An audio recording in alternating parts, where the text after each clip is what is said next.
그리스도께서 죽은 자 가운데서 다시 살아나셨다 전파되었거늘 너희 중에서 어떤 사람들은 어찌하여 죽은 자 가운데서 부활이 없다 하느냐?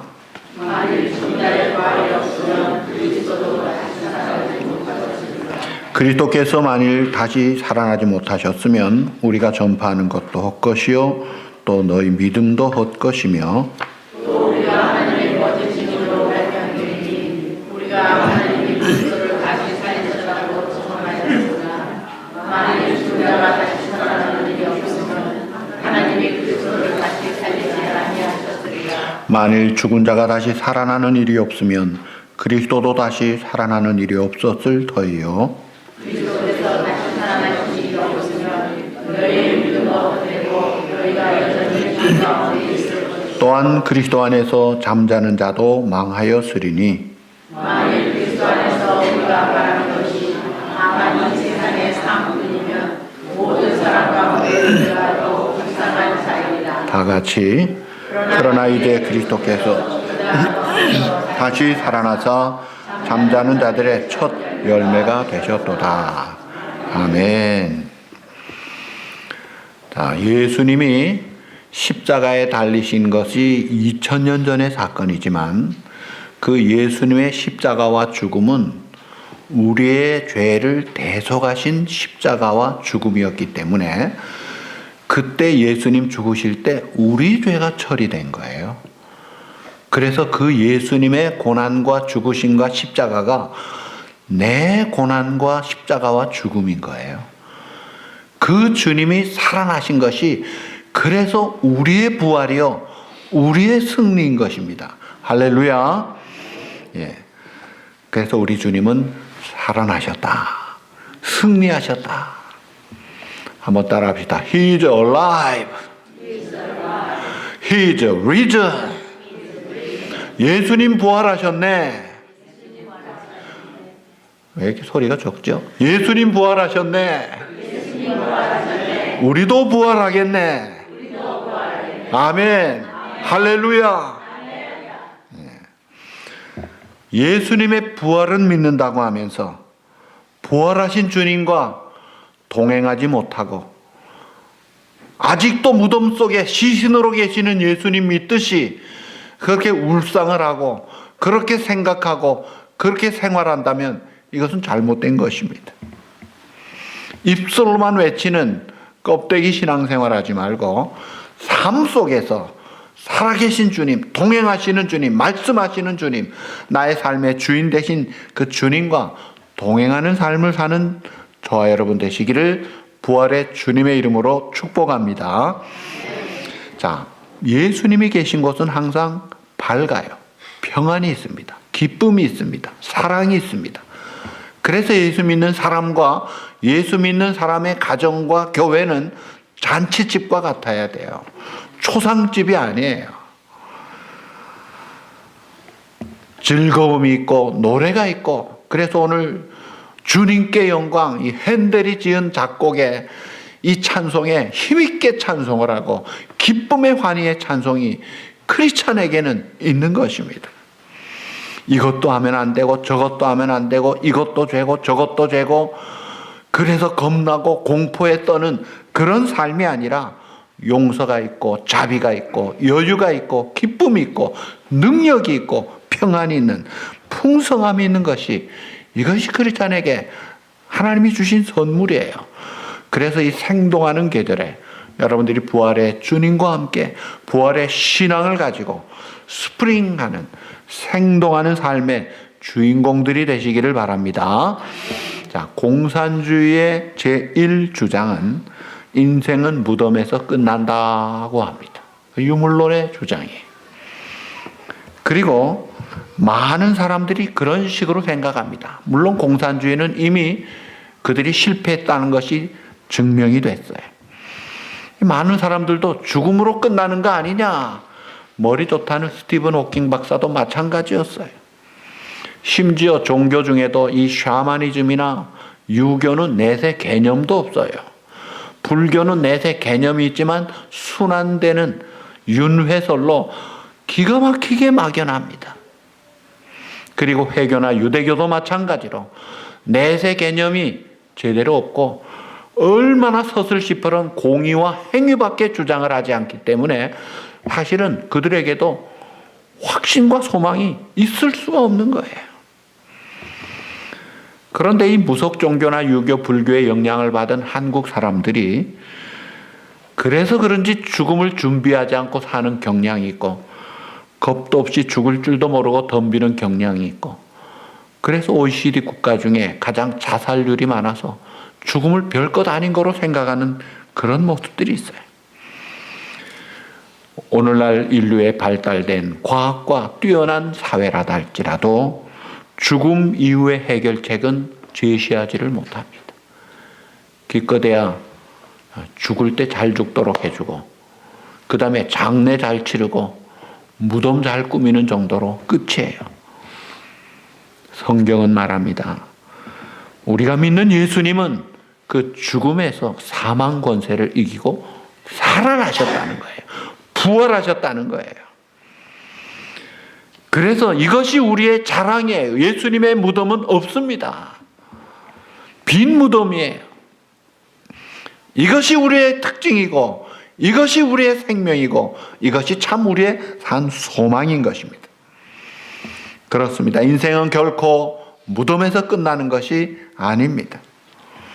인생이 모태 안에서 10개월 동안의 짧은 생명이 있지만 모태 밖에서 보다 많은 수십 년의 긴 세월이 있듯이 영적으로는 이 땅에서 우리의 짧은 인생이 지나가지만 그러나 이 땅 이후에 믿는 자에게 영원한 영생 복락의 생명이 우리를 기다리고 있는 줄 믿습니다. 그 전환점, 그 터닝 포인트를 이루는 중간의 전환점이 바로 예수님의 부활인 거예요. 그래서 예수님이 살아나심으로 우리도 살게 된 거예요.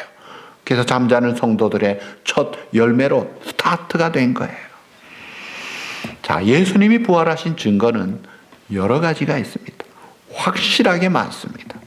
그 첫 번째 증거는 성경이 증거합니다. 지난 사건들의 정보는 기록된 글에서 봤습니다. 토판 하나에 뭐가 나와도 야, 이것이 그때 그런 것 아니냐 하고 주장하는데 여러분, 세상에서 가장 진실된 책으로 많은 사람에게 영향을 주는 성경에 마태복음, 마가복음, 누가복음, 요한복음, 고린도전서 각 많은 성경에서 예수님이 부활하신 것을 구약에서도 많이 증거하고 있어요. 이것을 믿지 않는 사람들이 깨어보려고 갖은 노력을 했지만 성경을 깨려다가 다 자기들이 깨지는 거예요. 성경이 증거하고 더더군다나 이 세계 역사가 예수님의 부활을 증거합니다. 우리가 사용하는 BC, AD도 마찬가지, 불신자들도 사용하는 세계 역사는 예수님을 중심한 것으로 부활하신 그리스도를 지금도 기리는 거예요. 그 부활 이후에 성령님이 강림하고 교회가 탄생하고 세계 교회들이 이제는 구약의 안식일이 아니라 주일에 모여서 하나님 앞에 예배를 드리고 부활하신 주님과 동행하면서 또 다시 오실 약속대로 오실 재림의 주님을 기다리고 계시는 것입니다. 그리고 이 부활의 주님과 부활의 승리의 복음을 가지고 힘있게 증인으로 살아가고 심지어 북한이나 회교권이나 위험한 지역에서는 부활의 주님을 증거하기 위해서 오늘날도 목숨을 걸고 전하는 것입니다. 자, 그리고 예수님 자신도 부활에 대해서 말씀하셨어요. 예루살렘에 올라오신 예수님이 이 성전을 올라 내가 사흘 만에 일으켜 세우리라 부활을 이야기합니다.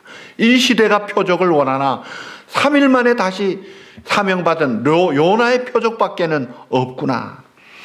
나는 부활이요 생명이니 나를 믿는 자 죽어도 살고 살아서 믿는 자 영원히 죽지 않는다. 그 예수님의 마태복음 17장 9절에 변화산에서 내려오실 때 그 베드로, 요한, 야고보에게 당부하신 말씀도 그들이 산에서 내려올 때 예수께서 경계하시고 인자가 죽은 자 가운데서 살아날 때까지는 너희들이 본 것을 아무에게도 이르지 말라 경계하셨던 거예요. 근데 사실 경계받은 이 제자들이 그 살아날 때까지라고 했는데도 불구하고 들었음에도 믿지 않았던 거지만 예수님은 부활을 많이 예고하셨고 또 그 예수님이 썩어 냄새나는 나사로를 살리시잖아요. 그러니까 주님은 죽음을 정복하신 그런 부활을 예고하셨고 그런 삶을 보이셨다는 거예요. 그리고 또 예수님을 따르는 제자나 성도들도 증거합니다. 복음서에 나타난 부활의 첫 번 증인들은 여자들이었습니다. 그 여인들이 예수님을 처음에 부활하신 예수님을 만나기 위해서 부활주일 새벽에 간 것이 아니에요. 무덤에 예수님 시신 모략 바르려고 그래서 향료를 가지고 갔던 거예요. 그러다가 부활의 주님을 만났고 믿었고 그들의 증인이 된 거예요. 예수님의 제자들도 처음에는 아무도 안 믿었습니다. 기대도 안 했습니다. 이 사복음서의 공통점이 예수님의 부활을 죽기 전에 다 예고했는데 다 믿지 않았고 전혀 꿈도 꾸지 않고 기대도 하지 않았던 거예요. 그러다가 부활의 주님을 만납니다. 의심 많은 도마마저도 만납니다. 그리고 확신을 가지고 부활의 증인으로 변화가 되어서 그래서 사도행전 3장 15절에 보면 힘차게 성령 충만한 도망갔던 베드로가 성령 충만한 부활의 증인이 되어서 한 말씀, 너희가 죽인 예수 그리스도를 하나님이 죽은 자 가운데서 살리셨으니 우리가 이 일의 증인이라, 부활의 증인이라고 담대하게 외쳤던 겁니다. 그리고 이 예수님의 부활은 사실은 예수님을 죽인 원수들, 대적들도 증거하고 있어요. 그들이 예수님 부활을 부정하려면 시신만 갖다 놓으면 되잖아요. 야, 무슨 소리야? 손자국이 있는 이 시신을 봐라 하면 될 텐데 갖다 놓지를 못하는 거예요. 왜요? 없으니까요. 부활하신 주님이니까. 그들은 작당을 해서 예수님을 죽이고 빌라도에게 특별 청원까지 해서 저 예수가 평소에 3일 후에 부활한다고 했는데 확실하게 지키십시오. 로마의 세력과 사내들인의 종교 세력이 합심 협력해서 돌로 임봉하고 굳게 지키고 경비병을 24시간을 세웠는데 어떻게 됐어요? 필요가 없게 된 거예요. 그래가지고 하나님이 살려주시고 천사가 내려와서 지진이 일어나고 돌이 굴러가 버리고 그 위에 천사가 앉아있고 예수님이 이미 시공을 초월한 예수님은 이미 나와 계셨던 거예요.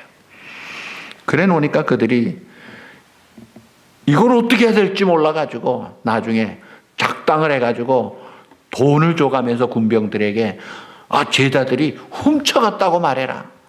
사실은 이 경비병들이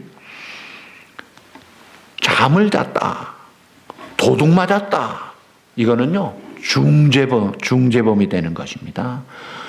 그런데 야, 빌라도가 너희들에 대한 것은 우리가 처리할 테니까 너희는 그냥 우리 말만 들어. 어쩔 수 없이 그렇게 도둑 맞았다고 이야기를 했던 거예요.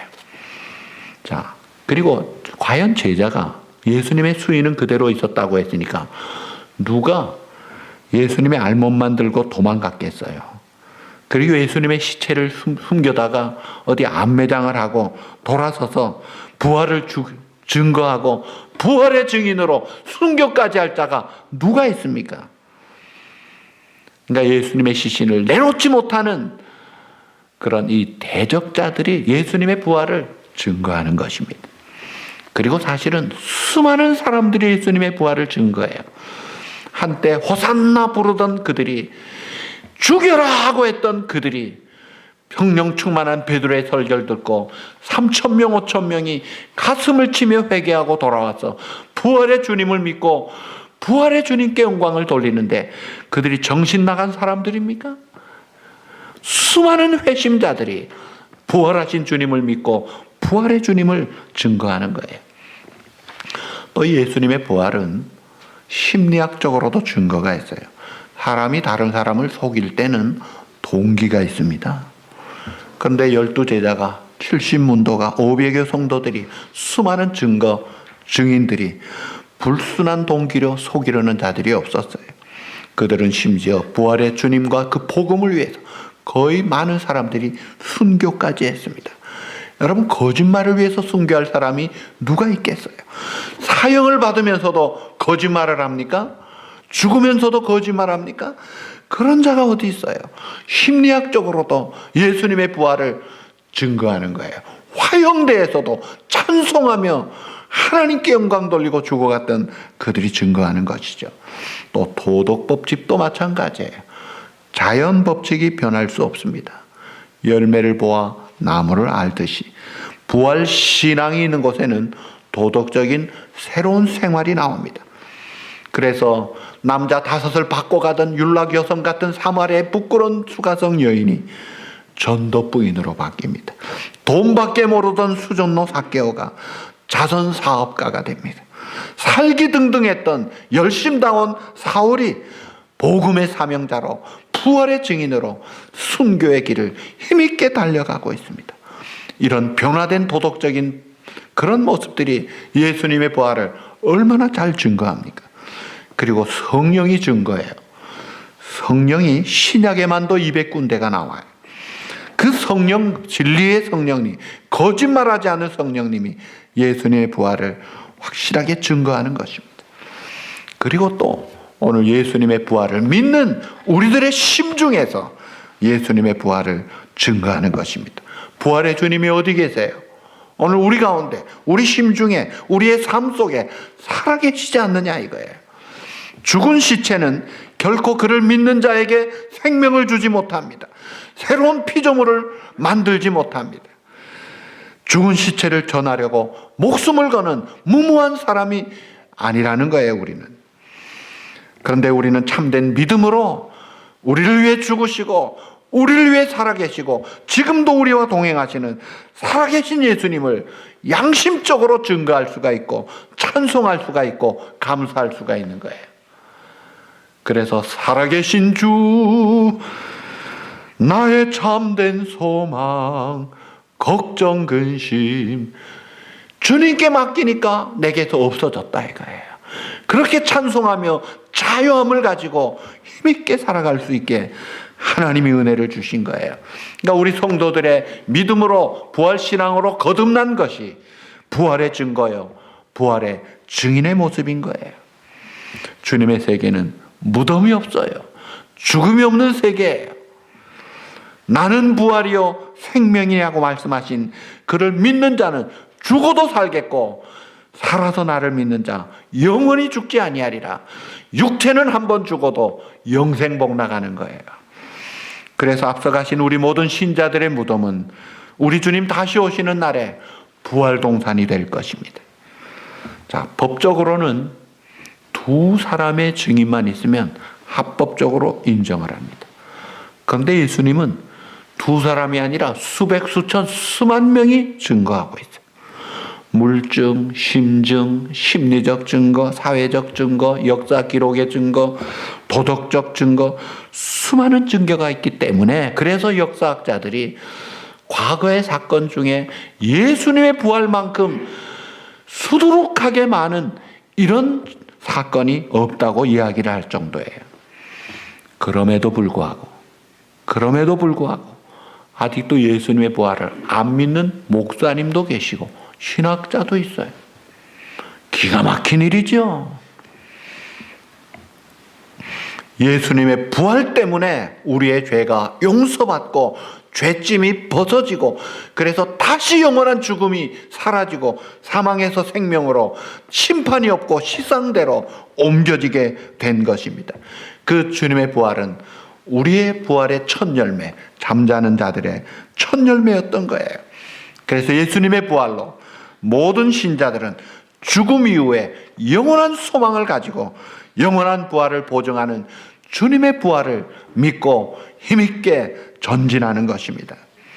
자, 이 부활장 고린도전서 15장은 6부분으로 나눠져 있는데 1절에서 12절은 부활이 성경적으로 부활이 됐다. 그리고 그 증인들이 나옵니다. 그리고 12절에서 19절에는 만일 부활이 없다면, 부활이 사실이 아니라면 우리 크리스찬은 거짓말장이요 가장 불쌍한 자이다. 그러므로 이 부활은 확실한 진리라는 것을 반대로 소개를 하는 것이죠. 그 다음에 20절에서 28절에 첫째 아담과 둘째 아담 예수님을 대조합니다. 첫째 아담의 범죄로 죽음이 왔고 둘째 아담을 통해 부활의 생명이 왔다는 거예요. 그래서 그는 잠자는 자들의 첫 열매라고 했습니다. 그리고 29절에 34절에는 이 부활이 실제 생활에 미치는 영향을 이야기합니다. 그 부활 신앙이 우리를 죄에서 깨끗하게 하고 또 승리하게 하고 소망 가운데 살도록 능력 있게 한다는 거예요. 그리고 이제 35절에서 49절에 보면 장차 우리의 부활을 어떤 부활이냐, 그 신령한 부활을 소개하고 있어요. 우리의 장차 부활은 육체의 부활이 기다리고 있어요. 그 부활은 썩을 우리 몸이에요. 그러나 장차 우리가 부활할 것은 썩지 않을 몸이에요. 지금은 욕된 거예요. 죄를 잘 짓는, 잘 미워하고 토라지고 시험 들기 잘하는 그런 욕된 몸인데, 이 죄성을 가진 우리 몸이 영광스러운 부활로 나타날 거예요. 그리고 지금 우리의 몸은 약한 몸이에요. 질병에 쓰러집니다. 그러나 장차 부활은, 우리의 부활은 예수님의 부활과 같이 영광스러운 강한 것이고 육의 몸이지만 장차는 신령한 몸으로 부활할 것이다. 얼마나 영광스러운 부활을 우리에게 소개하면서 마지막 50절 이하에 부활의 승리의 계가를 부릅니다. 죽음을 향해, 무덤을 향해, 사탄을 향해, 죄를 향해 큰 소리를 치는 것입니다. 왜냐하면 이 죽음과 죄와 사탄의 권세를 이기신, 승리하신 주님의 부활이 곧 우리 성도의 부활이기 때문이에요. 할렐루야! 예수님의 부활을 믿습니까? 부활하신 주님을 믿습니까? 그렇다면 이제는 부활을 믿는 자다운 변화의 증거가 있어야 돼요. 변화의 증거가 있어야 돼요. 부활하신 예수님 만난 사람 치고 변화되지 않은 사람이 없어요. 자, 예수님에게 제일 처음으로 가서 부활의 주님을 만난 막달라 마리아, 그리고 또 다른 마리아, 여인들이 예수님을 사랑했던 사람들이에요. 그런데 그랬기 때문에 예수님이 죽으신 비참한 것을 보았기 때문에 슬픔이 컸고, 그래서 무덤에 시신 그 손 보려고 향유를 가지고 갔다가 보이지도 않으니까 슬픔에 잠겨 울고 있었습니다. 그럴 때 부활하신 예수님을 만나고 그 음성을 듣고 주님을 만나는 순간 슬픔이 썰물같이 쓸려져 나가고 기쁨이 밀물같이 솟구치는 거예요. 그러면서 사람이 바뀌어집니다. 기뻐하면서 어쩔 줄 몰라 하고 즐거워하며 팡팡 뛰잖아요. 엠마오로 가는 두 제자가 터벅터벅 슬픔 가운데, 근심 가운데 가다가 부활의 주님을 만난 부활의 신앙을 가지고 발자국이 달라지고 방향이 달라지고 걸음의 속도가 달라지고 컬러가 달라지잖아요. 우리 인생은 그 자체가 슬픔이요 눈물이라고 해요. 낮에나 밤에나 슬픔과 걱정이 떠나지 못하는, 바람잘 날이 없는 그 속에서 몸부림치는 수고와 슬픔뿐인 인생. 그래서 전도서 2장 23절 일평생에 근심하며 수고하는 것이 슬픔뿐이라고 했어요. 사실은 그토록 사랑했던 우리 부모님들이 세상을 떠나더라고요. 그토록 사랑했던 내 남편 혹은 내 아내가 세상을 떠나요. 혹은 내 눈에 넣어도 안 아파온 내 자식도 떠날 때가 있어요.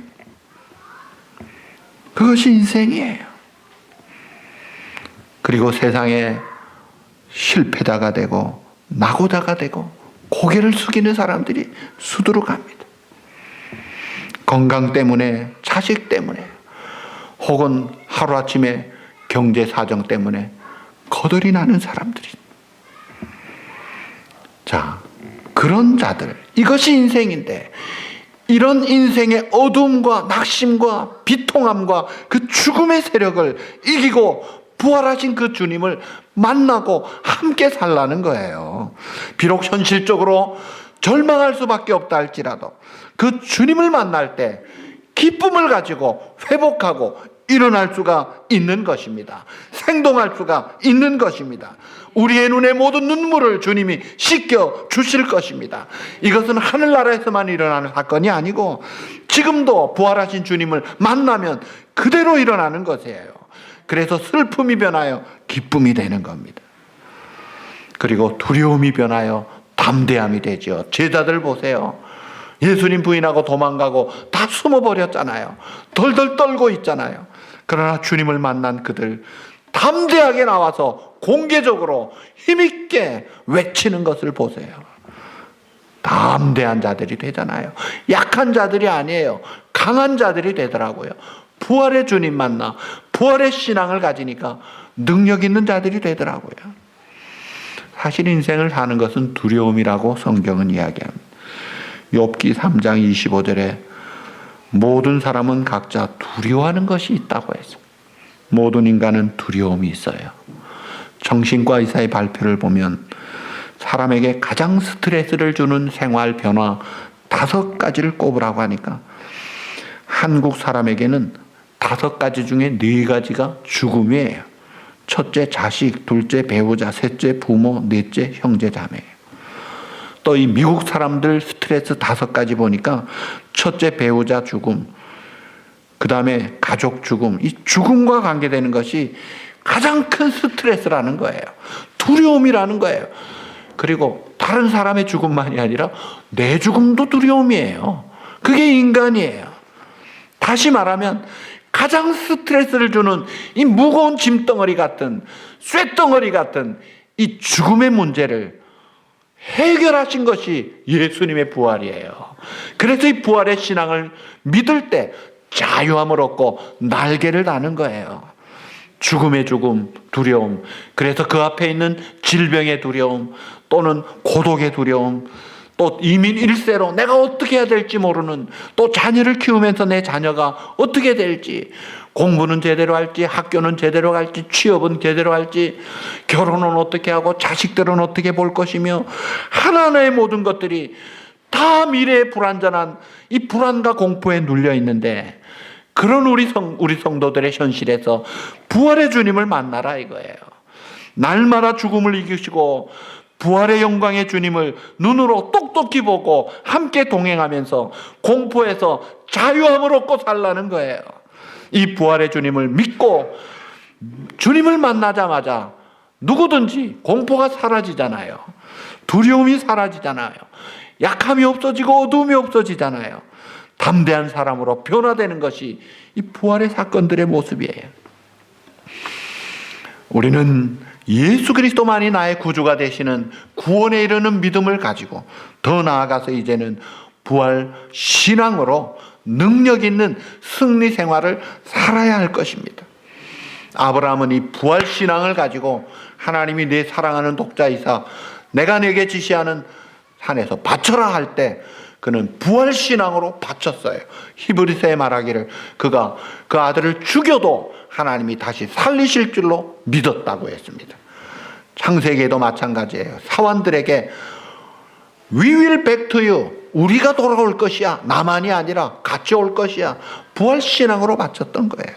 오늘 우리 전도사님도 사라가 죽은 자와 같았는데 부활 놀라운 능력으로 이삭을 낳잖아요. 그리고 욥도 이 부활 신앙으로 이 극도의 불시련을 통과합니다. 그래서 우리가 부활 신앙을 가질 때 강하고 담대하게 되고 시험을 이기고 약한 나를 이기고 죄를 이기고 불태전의 믿음으로 흔들리지 않고 약하지 않고 승리 생활을 할 줄로 믿습니다. 부활 신앙을 가진 나답게 우리의 인격도 부활해야 돼요. 성품도 좀 품위 있게 참 예수님의 모습 닮아 어때야 돼요? 온유하고 겸손하니 배우라고 하신 주님을 닮아 좀 겸손해져야죠. 철없는 자식같이 자기가 교만하게 해가지고 되겠어요? 부활 인격이 돼야죠. 온유해져야 되죠. 언어 생활도 덕스러워야 되죠. 삶이 달라지고 생각이 달라져야 되지 않습니까? 뿐만이 아니에요. 부활 신앙을 가진 자라면 이 땅이 우리의 영원한 존재가 아니잖아요. 이 세상 천년 만년 사는 곳의 고향이 아닙니다. 우리의 영원한 본향은 저기에 있다 이거예요. 그러므로 성도다운 올바른 가치관을 가지고 하늘나라의 시민권답게 그 가치관을 가지고 먼저 하나님의 나라와 하나님의 영광을 구해야지, 오늘 내가 먹고 입고 잘 쓰고 인기 있고 사람들에게 박수갈채 받는 여기에 연연하지 말라는 거예요. 만일 그리스도 안에서 우리가 바라는 것이 다만 이생뿐이면 모든 사람 가운데 우리가 더욱 불쌍한 자라고 했습니다. 부활신앙을 가진 자라면 모든 삶의 초점을 부활하신 주님께로 맞추어서 주님의 나라가 먼저입니다. 주님의 영광이 먼저입니다. 그래서 주님께 감사 찬송하는 것을 우리의 삶으로 살아가는 거예요. 부활신앙을 가진 자라면 이제는 주의 말씀대로 가정생활도 해야 돼요. 경건한 가정, 믿음의 가정, 말씀이 달려가는 성경이 있는 가정이 돼야 돼요. 그래서 이 믿음의 조상이 될 때 자연적으로 자녀들에게 이 믿음을 물려줄 때 축복의 조상이 되고 축복의 가문이 되는 거예요. 어디 불신과 저주를 물려주겠습니까? 이 믿음과 축복을 물려주는 조상이 되려면 부활신앙으로 가정을 꾸리라 이거예요. 그리고 부활신앙을 가진 자라면 마땅히 우리가 섬기는 교회를 사랑해야 합니다. 사랑하는 교회 성도들을 사랑해야 합니다.